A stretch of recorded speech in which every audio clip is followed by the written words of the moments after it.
Hi everyone, today I will play a 15-minute shogi game. The game starts with pawn to 2-6 and the opponent opened his bishops down the line. Every time my opponent plays like this, I always push the pawn again, pawn to 2-5 to force him to do bishop to 3-3. I think 70% of opponents in this position play ranging rook, but today's opponent was not the case. He plays static rook. Of course, it is another possibility. When the opening is double static rook, I always push pawn to 5-6 early and advance my silver to 4-8 and 5-7. While on the other hand, my opponent pushes pawn to 8-5 and move his silver to 6-2. And I don't mind him trading his rook's pawn.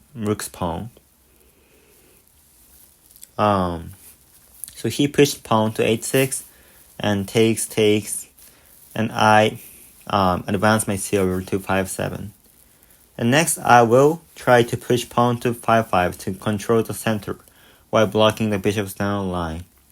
But my opponent decided to trade the bishop, so I decided to recapture. Now I gained some moves since he was forced to move bishop to 3-3 first and then moved his bishop again in order to exchange bishops. However, it doesn't always mean that I'm advantageous, especially when it comes to bishop exchange opening.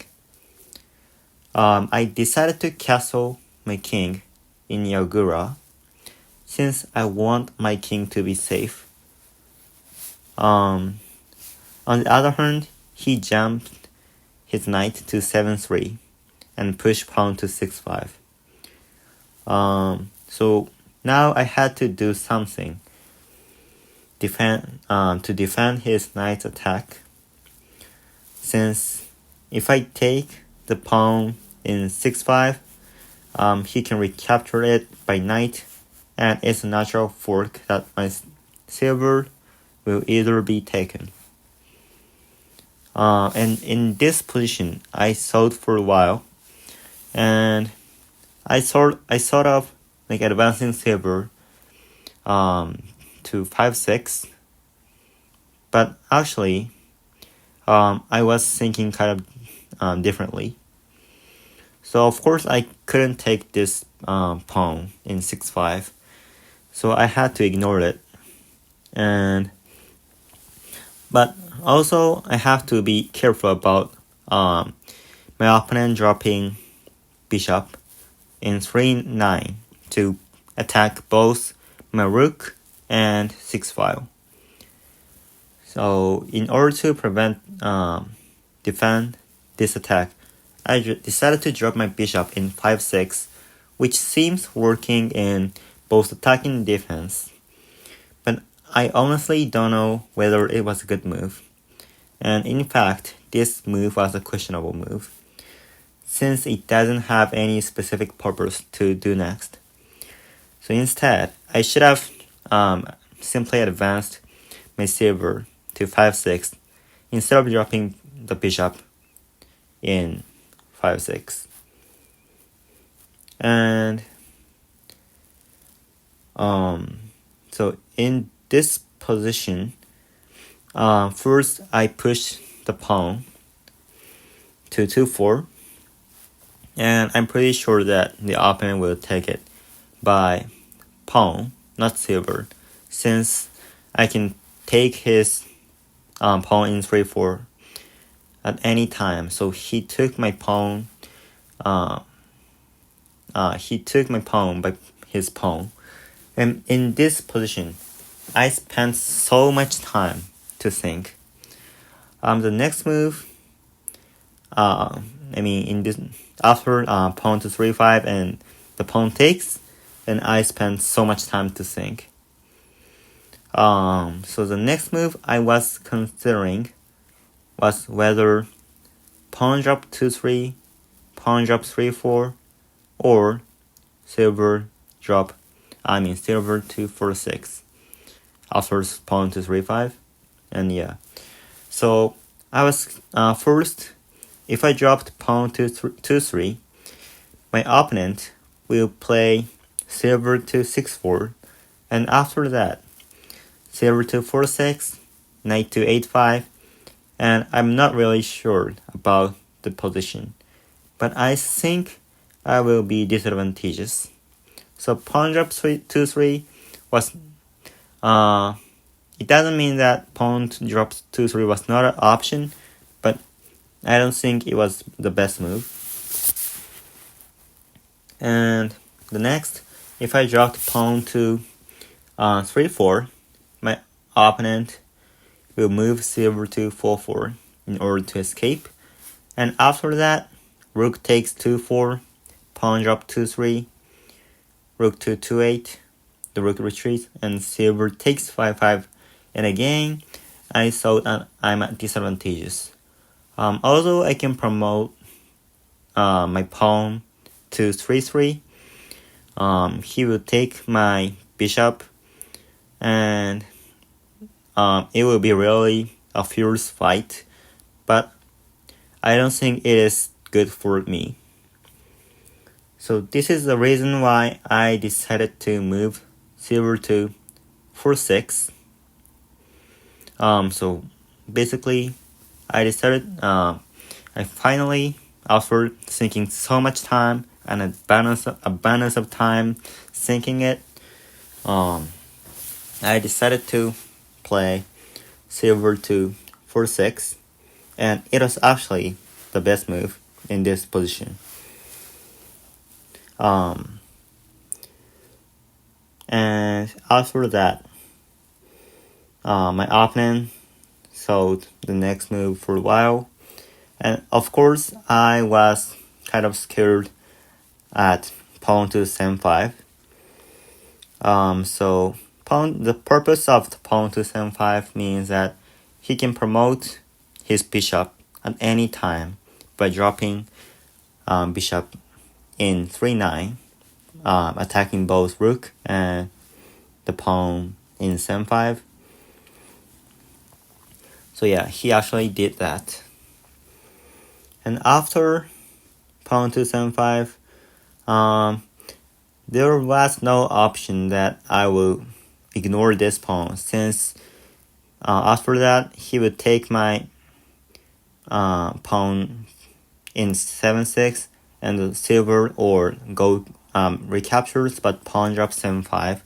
And if I take this pawn, he can drop his bishop in 3-9, and it's a natural fork, and it was too hard for me. So I first I took his pawn in 7-5, and after pawn takes 7-5, my opponent decided to jump knight, and I also thought this move was better than bishop drop 3-9 in the game, but in fact, bishop drop 3-9 instead of knight to 8-5 was better, and that way my opponent could have maintained an advantage. In the game, he jumped knight to 8-5, and the situation has actually become equal if I had moved silver to 7-6 in this position. However, I didn't see silver to 7-6, since pawn to 6-6 will be too hard for me. But even if the opponent plays pawn to 6-6, I could have simply taken it by my gold. Then bishop drop 3-9, rook to 6-8, and there will be no problem for me. So I should have played silver to 7-6. In the game, after thinking so much time, I decided to drop pawn to 3-4 in order to attack his silver first. So I was thinking about when I will drop the pawn to 3-4 and 2-3, and that I also thought if there was time that I can like take his pawn in 2-4 by my rook at good timing. And finally, I decided to drop pawn to 3-4 to attack his silver first, and his silver escaped in the game. But actually, if he took my silver in 7-7 by his knight, I can only take it by my gold, and he could have gained any material. So in this position, I actually taking my silver was better for him. And after thinking so deeply, so I was thinking about taking the pawn in 2-4 by my rook, or dropping pawn in 2-3. So if I take the pawn in 2-4 by my rook, so which means rook takes 2-4, of course he would have dropped the pawn to 2-3, and the rook retreats, and it's his turn. It's his turn. So I thought it would not be good for me. So I decided to drop pawn to 2-3.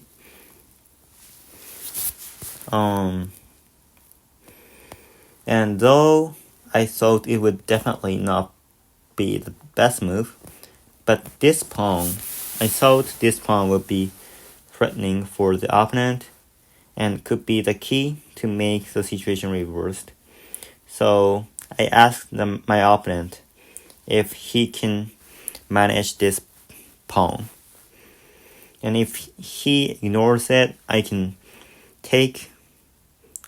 move rook takes 2-4 next. So I thought he would not ignore the pawn and take my pawn in 2-3 by his gold. And he decided to take my silver in 7-7 and gold in 6-7 recaptures. And now I'm losing material, so I was disadvantageous.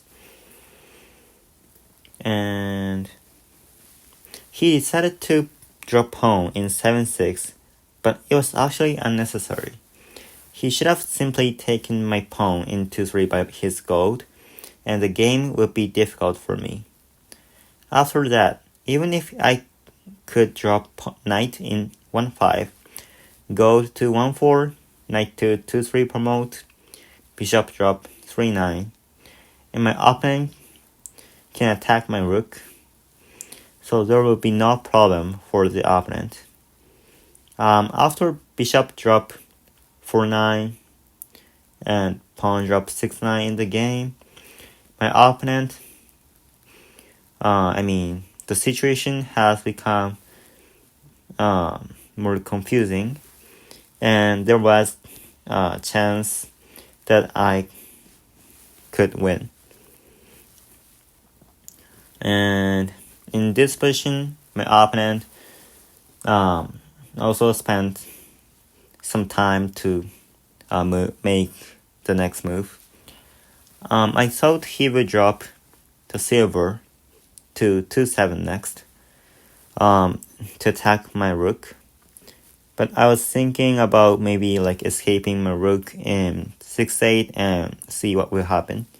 But in the game, surprisingly, he decided to move his rook to 8-1. And I guess he had nothing to do or something. But now it's my turn to attack. Rook takes 2-4. And after rook takes 2-4, I became pretty advantageous. And then he dropped his silver in 5-8 to attack, but I can manage defending it. My gold and bishop are protecting the 6-7 square, so I had no problem for that. And he took his pawn, and my bishop recaptures. The bishop recaptures, gold recaptures, And even if he can promote his rook in this position, I can drop silver and there will be no other attack to threaten my king. So no problem for me. And after the king escapes to 6-8, the dragon retreated, so I took his gold, and now it was I thought I will win soon. And I threatened his king by dropping the knight in 8-5 so that his king cannot escape. And I thought about making the next move while, but after pawn drop 8-2, and he resigned. No matter where his dragon escapes, bishop drop 8-4 check, and it's too harsh for the opponent. Thanks for the game. Good game. Alright, that's it for today. If you have any questions or feedbacks, I will really appreciate if you give me some comment. And if you like this video, please like and subscribe. Thanks for watching and see you again.